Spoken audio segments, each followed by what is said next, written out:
विशाल दोपहर के आकाश के नीचे रोहन और कबीर शांत शहर से गुजरते हैं।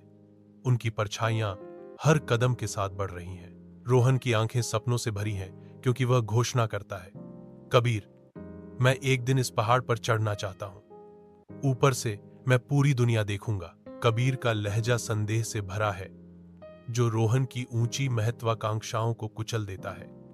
यह असंभव है, यह बहुत ऊंचा है, बहुत मुश्किल है, हम इसे कभी नहीं कर पाएंगे। रोहन की आवाज दृढ़ है, मैं कोशिश करूंगा, भले ही मुझे 100 प्रयास लगे। रोहन एक छोटे से बैग के साथ ऊबड़ खाबड़ पहाड़ी रास्ते पर अपनी दृढ़ चढ़ाई शुरू करता है। कबीर गति बनाए रखने के लिए संघर्ष करते हुए निवेदन करता है, रोहन, हमें यहां रुकना चाहिए, यह पहले से ही काफी ऊंचा है। रोहन बिना डरे जवाब देता है, नहीं मेरे दोस्त, मैं शीर्ष पर पहुंचना चाहता हूं। रोहन लड़खड़ाता है, उसके पैर में एक तेज चुभन होती है। वह रुकता है, आंसू आते हैं, फिर आगे बढ़ता है दर्दनाक कदम से।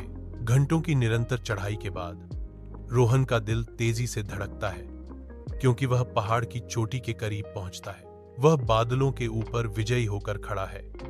उसकी निगाहें घाटियों, नदियों और खेतों के लुभावने दृश्य पर टिकी हैं, अत्यधिक सुंदरता से अभिभूत। रोहन फुसफुसाता है, यह बहुत सुंदर है, हर संघर्ष सार्थक था। अंतहीन घाटियां उसके सामने फैली हुई हैं, जो उसकी दृढ़ता का प्रमाण है। कबीर के घर में रोहन अपनी साहसिक यात्रा का वर्णन करता है। उसकी आंखें जीत के साथ चमक रही हैं। कबीर ध्यान से सुनता है। रोहन के बोलने पर उसका भाव संदेह से विस्मय में बदल जाता है।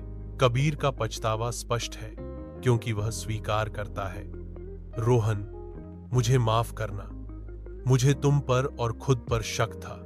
रोहन माफी को खारिज करते हुए शांत भाव से कहता है, माफ करने के लिए कुछ भी नहीं है कबीर।